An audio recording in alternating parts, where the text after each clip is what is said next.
সমগ্র বরাক উপত্যকা সহ বিভিন্ন এলাকার গুরুত্বপূর্ণ খবরের মধ্যে স্বাগতম।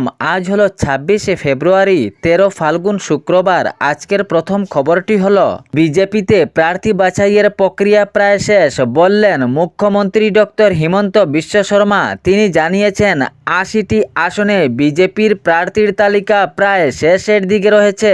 শুধু দিল্লিতে গেলে প্রার্থীর তালিকা চূড়ান্ত করা হবে। বর্তমান অবস্থায় বাকি যে আসন রয়েছে সেই আসনগুলিতে প্রার্থী বাছাইয়ের কাজ মিত্র দলগুলির সঙ্গে আলোচনা চলছে। তিনি জানিয়েছেন ৮০টি আসনে বিজেপি অর্থাৎ ভারতীয় জনতা পার্টির তালিকা তৈরি, শুধু দিল্লিতে গেলে প্রার্থীর তালিকা চূড়ান্ত করা হবে। সঙ্গে তিনি জানিয়েছেন রাজ্যে ৭৫ এর বেশি আসন বিজেপি দলের প্রার্থী প্রতিদ্বন্দ্বিতা করবেন। বিজেপি তথা ভারতীয় জনতা পার্টির প্রার্থী বাছাইয়ের প্রক্রিয়া নিয়ে বড় ঘোষণা করলেন অসমের মুখ্যমন্ত্রী ডক্টর হিমন্ত বিশ্ব শর্মা।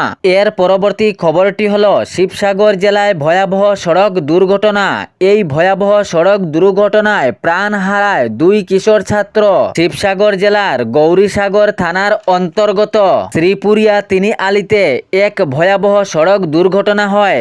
এই মর্মান্তিক সড়ক দুর্ঘটনায় ২ কিশোর ছাত্রের প্রাণ যায়। এই ভয়াবহ সড়ক দুর্ঘটনাটি সংঘটিত হয় গৌরীসাগর খৌমুখ সংযোগকারী সড়কের বরালি এলাকায়। এই ভয়াবহ ও মর্মান্তিক ঘটনায় যে ২ কিশোর ছাত্রের প্রাণ যায় তারা হলেন ১৬ বছরের প্রিয়ানুজ বরা এবং রিঙ্কু রঞ্জন দত্ত। এ ঘটনাকে ঘিরে পুরো এলাকায় চাঞ্চল্য সৃষ্টি হয়েছে এবং উত্তেজিত হয়েছে। এর পরবর্তী খবরটি হলো লাখ লাখ অরুণোদয় পাওয়া মহিলাদের জন্য একটি গুরুত্বপূর্ণ খবর। যদি আপনার এ কাজটি না থাকে তাহলে আগামী ১০ মার্চ তারিখে আপনার ব্যাংক অ্যাকাউন্টে মুখ্যমন্ত্রীর ঘোষণা মতে একসঙ্গে ৯,০০০ টাকা আসবে না। বিশেষ এ কাজটি যদি আপনার অমিল থাকে তাহলে আপনার ব্যাংক অ্যাকাউন্টে এ টাকা না আসারও সম্ভাবনা রয়েছে।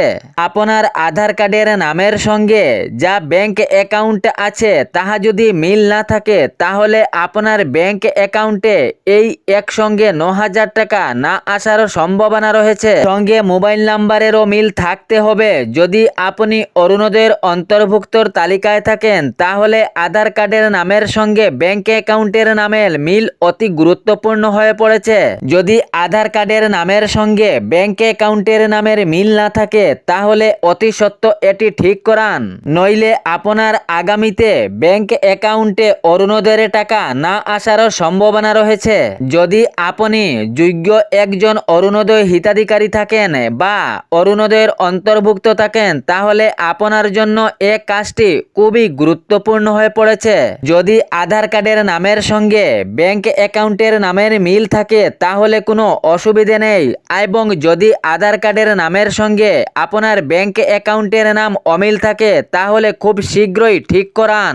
যদি ঠিক না হয় তাহলে ব্যাংক অ্যাকাউন্টে টাকা ক্রেডিট নাও হতে পারে। যদি অমিল থাকে তাহলে কেওয়াইসি দিয়ে নিজের নাম শুদ্ধ করান খুবই শীঘ্রই, খুবই তাড়াতাড়ি।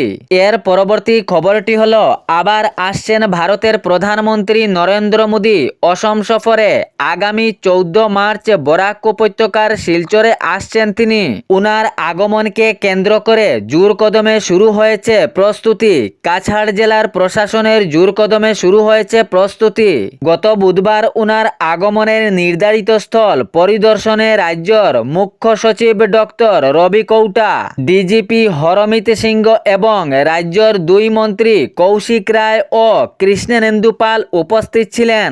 রামনগর বাইপাস এলাকায় সভামঞ্চ, নিরাপত্তা ব্যবস্থা, যানবাহন নিয়ন্ত্রণ এবং আরও অবকাঠামোগত প্রস্তুতি খতিয়ে দেখলেন। অসমের মুখ্যমন্ত্রী ডক্টর হিমন্ত বিশ্ব শর্মার নির্দেশে চলছে জোর কদমে কাজ। আগামী ১৪ মার্চ বরাক উপত্যকার শিলচরে আসছেন ভারতের প্রধানমন্ত্রী নরেন্দ্র মোদী।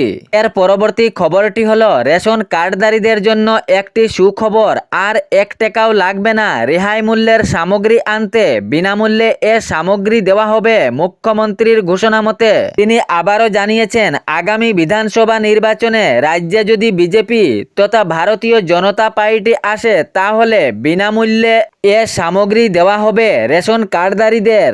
এর পরবর্তী খবরটি হলো আগামী ১ এপ্রিল থেকে টোল প্লাজায় শুধুই ডিজিটাল লেনদেন কেন্দ্রের ঘোষণা। দেশের জাতীয় সড়কগুলিতে টোল আদায় ব্যবস্থায় এক যুগান্তরিক পরিবর্তনের পথে লক্ষ্য করেছে কেন্দ্র। আগামী 1 এপ্রিল 2026 থেকে সমস্ত জাতীয় সড়ক টোল প্লাজায় নগদ লেনদেন সম্পূর্ণভাবে বন্ধ করার পরিকল্পনা গ্রহণ করেছে জাতীয় সড়ক কর্তৃপক্ষ তথা NHAI। কেন্দ্রীয় সড়ক পরিবহন ও জাতীয় সড়ক মন্ত্রকের এই বড়সড় সিদ্ধান্তের ফলে আগামী অর্থবছর থেকে টোল মেটানো যাবে কেবলমাত্র ডিজিটাল পদ্ধতিতে। পরিকল্পনার দিকে জাতীয় সড়ক কর্তৃপক্ষ তথা NHAI। এর পরবর্তী খবরটি হলো, শুরু হয়েছে রাজস্থানে গাঁও গোয়াল যোজনা। রাখালদের প্রতি মাসে দেওয়া হবে 10,000 টাকা করে। এ যোজনার বিবরণে জানা যায় 70টি গরু চড়ানোর জন্য একজন করে রাখাল নিয়োগ করা হবে। গরুর সংখ্যা বেশি থাকলে একাধিক রাখালও নিয়োগ করা যেতে পারে, কিন্তু প্রত্যেক রাখালকে মাসে 10,000 টাকা করে বেতন দেওয়া হবে। তবে সরকারের কোষাগার থেকে এই টাকা দেওয়া হবে না রাখালদেরকে। জনসাধারণের অনুদান এবং দানশীল ব্যক্তিদের সহায়তার মাধ্যমে পরিচালিত হবে এই গাঁও গোয়াল যোজনা। তবে এ যোজনার নাম ছড়িয়ে পড়তে গ্রামীণ সম্প্রদায় এবং রাজনৈতিক পর্যবেক্ষকদের মধ্যে ভিন্ন ভিন্ন প্রতিক্রিয়া দেখা দিয়েছে। এর পরবর্তী খবরটি হলো, গত বুধবার বিকেলে বাড়ির অদূরে বেপরোয়া দ্রুত গাড়ির একটি বাইকের ধাক্কায় ঘটনাস্থলেই 50 বছরী এক মহিলার প্রাণহানি। জানা গিয়েছে এই 50 বছরী মহিলার নাম ছায়ারানী ছন্দ। ঘটনার বিবরণে জানা গিয়েছে এই বৃদ্ধা বাড়ির সামনেই রাস্তার পাশে দাঁড়িয়েছিলেন, কিন্তু বাইকের নিয়ন্ত্রণ হারিয়ে এই বৃদ্ধার উপরে সজোরে ধাক্কা মারে এই বাইকটি। বাইকের সজোরে ধাক্কার ফলে গুরুতর জখম হয়ে পড়ে এই 50 বছরী বৃদ্ধা। তাহার পর এই বৃদ্ধার ঘটনাস্থলেই মৃত্যু হয়। এ খবর পেয়ে তড়িঘড়ি করে ঘটনাস্থলে উপস্থিত হন বড়কলা থানার পুলিশ প্রশাসন এবং প্রাথমিক তদন্ত করে এই 50 বছরী বৃদ্ধা ছায়ারানী ছন্দকে শিলচর মেডিকেল কলেজ হাসপাতালে পাঠানো হয়। এই বৃদ্ধার মৃতদেহ সেখান হইতে উদ্ধার করে ময়না তদন্তের জন্য শিলচর মেডিকেল কলেজ হাসপাতালে পাঠানো হয়। এই ঘটনাকে ঘিরে এলাকায় তীব্র উত্তেজনা সৃষ্টি হয়েছে। তবে পুলিশ প্রশাসন এ ঘটনার তদন্ত চালিয়েছেন।